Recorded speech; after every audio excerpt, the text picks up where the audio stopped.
Ngayong activity ay gagawa tayo ng burong mangga. Ang unang step natin ay mag-sterilize ng bote. Una, magpainit ng tubig at kumuha ng malalim na lalagyan. Ilagay yung bote at hayaan itong lumubog para ma-sterilize ng maayos yung bote. Kumuha kayo ng malaking lalagyanan para mas lalong lumubog yung bote at malinis upang matanggal ang mga bakterya. Dito, nilagyan ko na lang siya ng tubig sa loob at binuhusan ko yung labas niya para ma-sterilize siya ng maayos. Ito naman yung mga ingredients: 1/4 of vinegar, 1 cup of water, 1.5 of sugar, 1.5 tablespoon of salts, asin, and 10 pieces of mango para sa paggawa ng brine solution. Ilagay na natin yung mga ingredients. Una, water. Pangalawa naman is yung vinegar.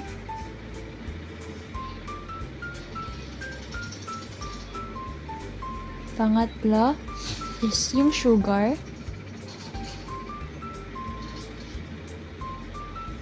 Saidin lang natin para mapunta lahat ng ingredients sa brine solution natin. Next is salt.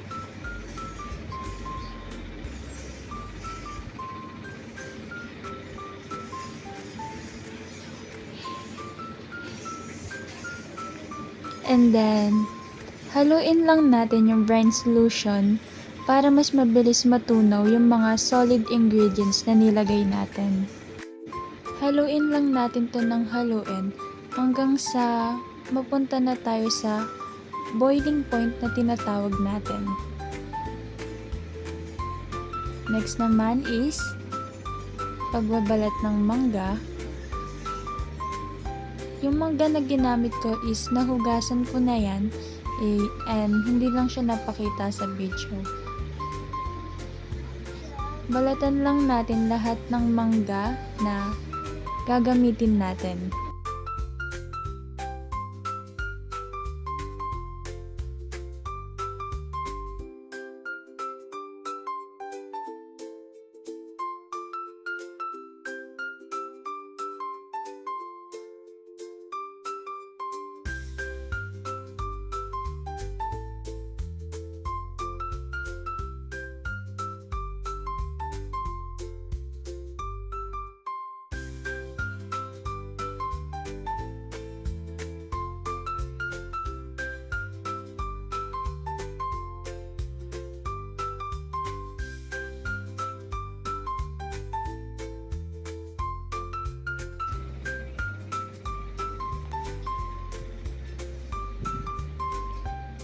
Sa point na to is gagamit na tayo ng mahiwagang mahika para mapabilis yung video natin.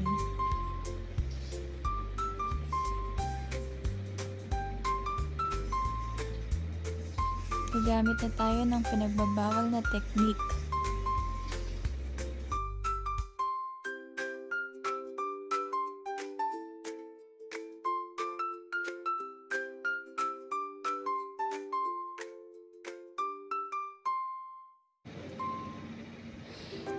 Next naman is hiwain na natin yung mangga sa ganitong paraan na iiwanan lang natin is yung buto.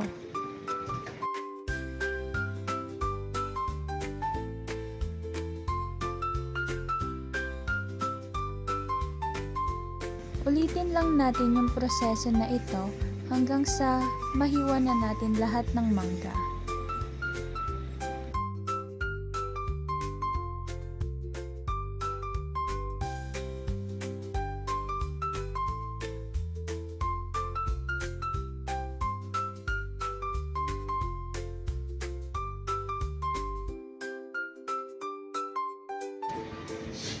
Sunod naman ng paghihiwa natin ay hiwain natin to ng finger size lang.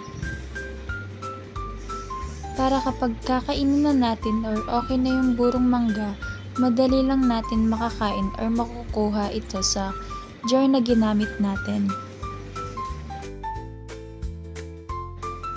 As you can see, sa ginagamit nating chopping board is meron akong damit na nilagay sa ilalim upang hindi gumalaw or mag-slide yung chopping board na ginagamit natin sa paghihiwa.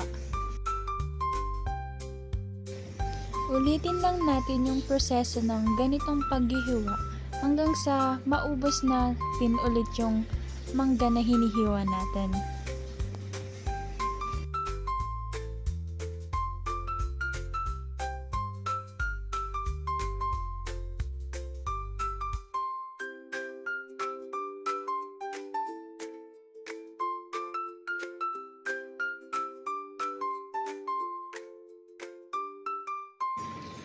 Balikan naman natin yung in-sterilize natin bote. Nag-sterilize lang ako ng 5 to 10 minutes and after that, pupunasan na natin yung bote. Tatanggalin lang yung mga natitirang tubig para iwas sira sa gagawin natin burong mangga.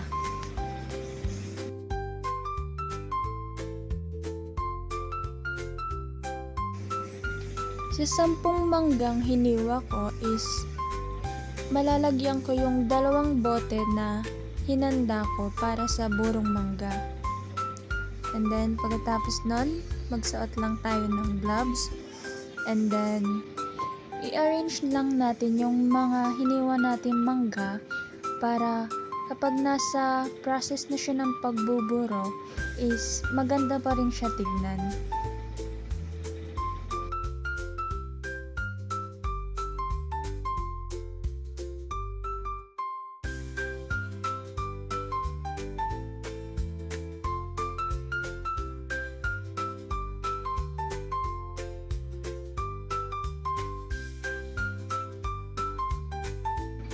Sa part na to, kung nahihirapan kayong maglagay ng mga mangga sa loob ng jar nyo, pwede naman kayong gumamit ng tong or kahit anong equipment na mas mapapadali kayo sa paglalagay ng mangga sa loob ng jar.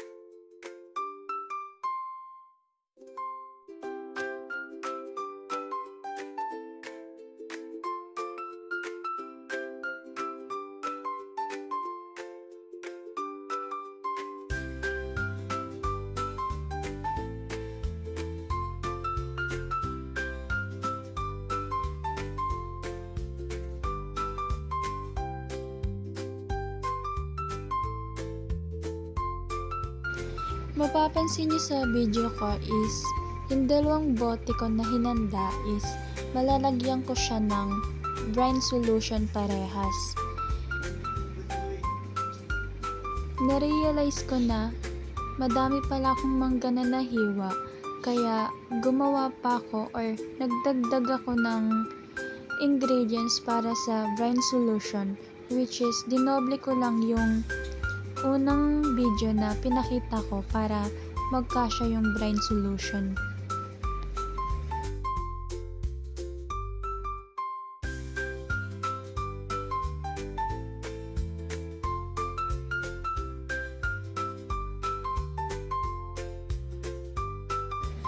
Sa una kong gagawin na bote is maglalagay ako ng sile. Optional lang naman yung sile kapag gusto mo nang maanghang. Next naman is ilalagay na natin yung brine solution na ginawa natin. Una kong lalagyan is yung maanghang na bote. Lagyan lang natin siya hanggang sa makita na natin na lubog na lahat ng mangga. Same process sa isang bote. Yung isang bote naman is hindi siya maanghang para sa mga taong hindi kumakain ng maanghang dito sa bahay.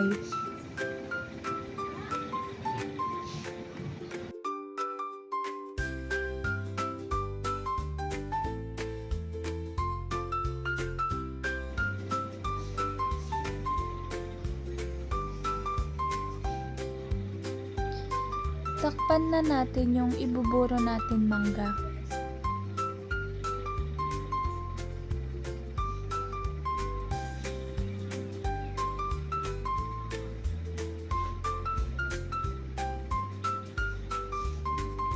Takpan lang natin siya ng maigi or higpitan natin yung takip para hindi siya mag-leak or pasukan ng anumang insekto. Pwede natin siya iburo overnight or kung gusto nyo pang mas lumasa, pwedeng 3 to 2 days. And for the last, this is our final product of burong mangga. We have here spicy and sweet burong mangga.